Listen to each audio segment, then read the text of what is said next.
নমস্কার বন্ধুরা, আমি অর্চনা চলে এসেছি আজকে নতুন একটা রেসিপি নিয়ে। রেসিপিটা সম্পূর্ণ আলাদা। আজকের বানিয়েছিলাম একটা খাজা, রথ স্পেশাল। যাই হোক, রথের দিনে দেয়া হয়নি, রথ দেখতে চলে গিয়েছিলাম আর খুব ব্যস্ত ছিলাম, তাই আজকে দিয়ে দিচ্ছি ভিডিওটা। কিভাবে বানিয়েছি দেখাবো। এখানে আমি 300 গ্রামের মতো ময়দা নিয়েছি, তার মধ্যে একটু জোয়ান দিয়ে দিলাম, 1 চামচ জোয়ান দিয়ে দিয়েছি, একটু ভালো করে হাতে ঘষে নিয়েছি আর সামান্য একটু নুন দিয়েছি। দিয়ে প্রথমে শুকনো উপকরণ দিয়ে ময়দাটা মিশিয়ে নিয়েছি আর তারপরে দিয়ে দিচ্ছি ঘি। ময়াম দেওয়ার জন্য ঘিটা দিয়ে দিলাম, দিয়ে খুব ভালো করে এটা মিশিয়ে নিতে হবে।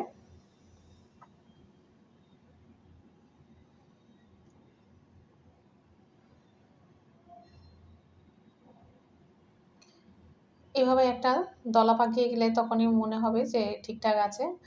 এবারে একটু জল দিয়ে এটা ভালো করে একটা ডো বানিয়ে নেব। অল্প অল্প করে ঠান্ডা জল দিয়েছি, দিয়ে একটা ডো বানিয়ে নেব।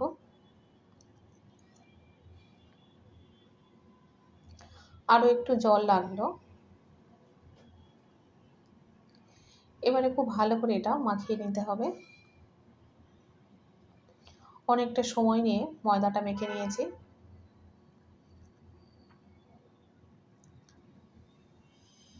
এবারে এর উপরে অল্প একটু ঘি লাগিয়ে দেব। অন্য একটা বোলের মধ্যে নিয়ে নিচ্ছি, আধা ঘন্টা রেস্টে রেখে দেব। এবার ঢেকে দিয়ে দিলাম। এবারে আসল কাজ যেটা, সেটা হলো চিনির একটা রস বানিয়ে নিতে হবে। তার জন্য 200 গ্রামের মতো চিনি দিয়ে দিলাম আর একটু জল দিয়ে দিচ্ছি। 2টো এলাচ দিয়ে দিলাম, এলাচের মুখগুলো একটু কেটে দিয়েছি। এটা একটু ফুটিয়ে নিলেই হবে, বেশি গাঢ় করার দরকার নেই, অল্প একটু ফুটিয়ে নেব। রসটা বেশ ভালো ফুটেও গিয়েছে।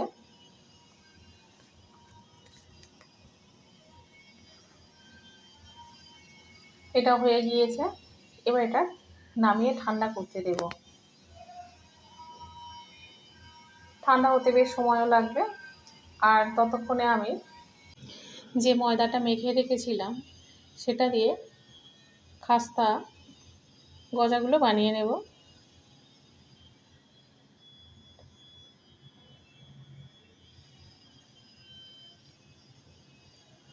ময়দাটা আরও একটু মাখিয়ে নিতে হবে ভালো করে।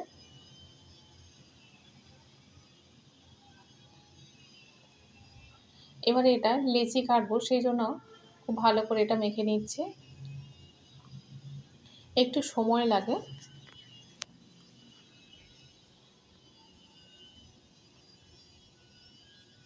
ছোট ছোট করে লেচি কাটবো, সেই জন্য একটু লম্বা করে নিলাম ডোটাকে।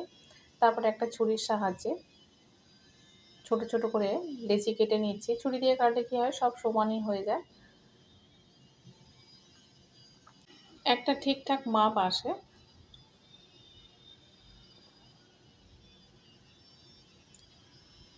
অনেকগুলো লেচি হয়েছে, সবগুলো সাইড করে রেখে এটা দুভাগে ভাগ করে নিতে হবে। যেহেতু আমি চাকির উপরে করছি, ছোট জায়গা, তাই একটু সমস্যা হচ্ছে।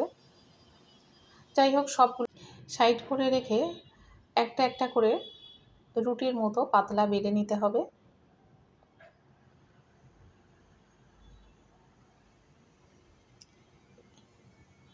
একটু আটা ছড়িয়ে দিলাম, দিয়ে একটু পাতলা করে বেলে নেব।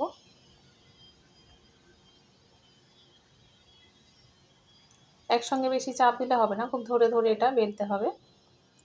তারপর পরে চাপ দিয়ে খুব তাড়াতাড়িও বেলা যাবে। কতটা পাতলা হয়েছে আপনারা দেখেই বুঝতে পারছেন কেমন পাতলা বানিয়েছে। এভাবে বাকি লেচিগুলো নিয়ে একটা একটা করে রুটি বেলে নিচ্ছে। সবগুলো বেলা হয়ে গিয়েছে। এখানে 9টা রুটি হয়েছে।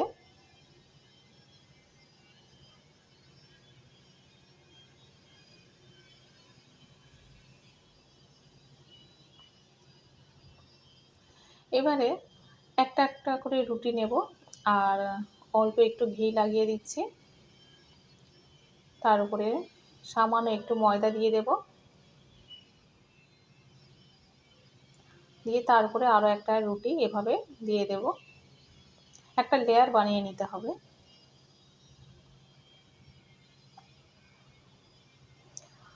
আবারও একই কাজ করতে হবে, অল্প করে ঘি লাগিয়ে দিতে হবে আর অল্প করে ময়দা ছড়িয়ে দিতে হবে।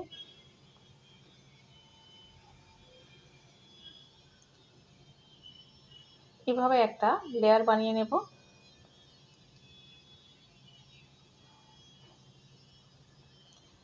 এটা একদম সর্বশেষ এই রুটিটা, আর উপরে আর কিছু দেব না। এবারে এটাকে একটু বেলে নিতে হবে, খুব চাপ দিয়ে না, মোটামুটি একটু বেলে নিতে হবে।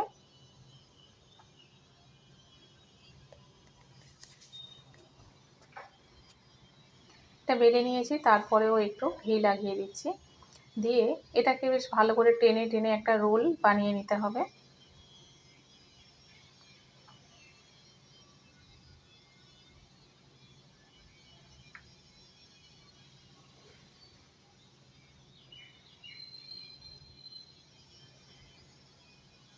এটা খুব ধীরে ধীরে করতে হবে, না হলে ছোট বড় হয়ে যাবে, একদিকে হয়তো বড় হয়ে গেল বা একদিকে একটু সরু হয়ে গেল।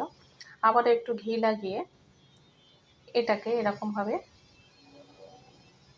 চেপে ধরে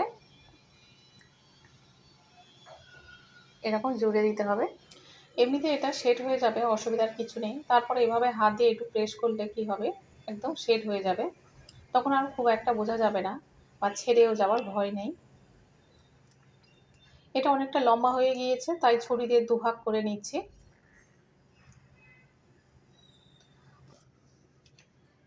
তারপর এভাবে ছোট ছোট করে টুকরো করে নেব।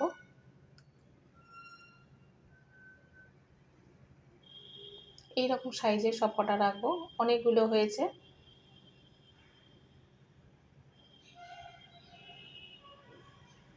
তারপর একটা এভাবে বেলে নিচ্ছি, ঠিক যেন জিভের মতো লাগছে। আমাদের গ্রামের দিকের মানুষ অনেকে বলে এটাকে জিভে গজা। আমরাও ছোট থেকে এভাবে শুনে এসেছি। এর হয়তো আলাদা অনেক অনেক নাম হয়ে থাকতে পারে। যাই হোক, আমি এভাবে একটা একটা করে বেলে নিচ্ছি, একসঙ্গে বেশ কয়েকটা বেলে নেব।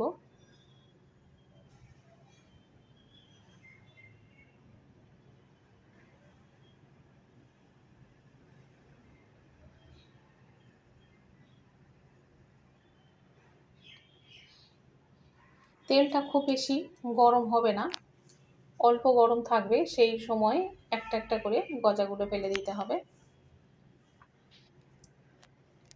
খুব লো ফ্লেমে রাখতে হবে প্রথমের দিকে।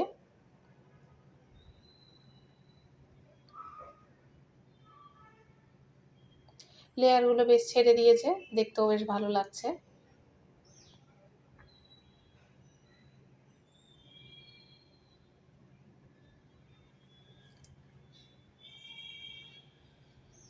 এটাকে আরও ভালো করে ভাজতে হবে, বেশ একটু গোল্ডেন কালারের আসবে, তখনই এটাকে তুলে নিতে হবে, তখনই মনে হবে যেটা পুরোপুরি ভাজা হয়েছে।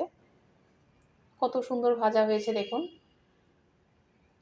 এবার যে চিনি যে রসটা বানিয়েছি তার মধ্যে একটা একটা করে দিয়ে দিচ্ছি। প্রথমে আমি দেখানোর জন্য অল্প করে ভেজেছিলাম, পরে বাকিগুলো ভেজে নিতে হবে।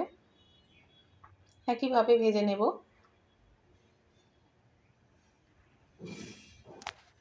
প্রথমে 4-5টা দিয়ে দিয়েছি, চিনির রসে দিয়ে অল্প একটু উল্টে পাল্টে নিয়ে তুলে নেব। বেশিক্ষণ রাখলে খুব বেশি ভিজে যাবে আর নরম হয়ে যাবে। একটু শক্ত থাকবে, মুচমুচ করবে, খুব ভালো লাগবে খেতে, আর একটু মিষ্টি মিষ্টি লাগবে, তো খুব সুন্দর স্বাদও এসে যাবে। আজকের এই সাধারণ রেসিপিটা আপনাদের কাছে কেমন লেগেছে অবশ্যই করে আপনারা কমেন্টে জানাবেন।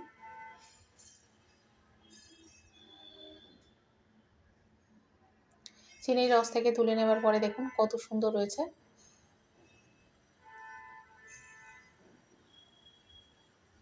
আর বেশ মুচমুচেও ছিল।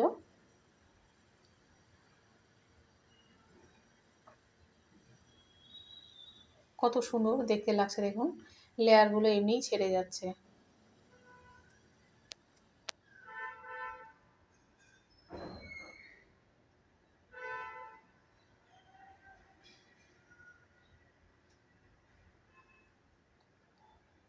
আমরা যখন মেলায় যেতাম এই ধরনের জিভে গজা বা এমনি গজা, পাঁপড় ভাজা কত কিছু কিনে খেতাম। বিশেষ করে রথের মেলায় এইগুলো বেশি পাওয়া যায়। খুব ভালো লাগতো, খেতে ভীষণ ভালো লাগে। আর যেহেতু এগুলো ঘিয়ে ভাজা, আরও বেশি ভালো লাগবে। আর বাড়িতে বানালে তো আরও বেশি স্বাদ হবে। যাই হোক, আমি অর্চনা, আপনারা দেখছেন অর্চনার সহজ রান্না। অবশ্যই করে লাইক, শেয়ার এবং সাবস্ক্রাইব করবেন। দেখা হবে আবার পরের ভিডিওতে।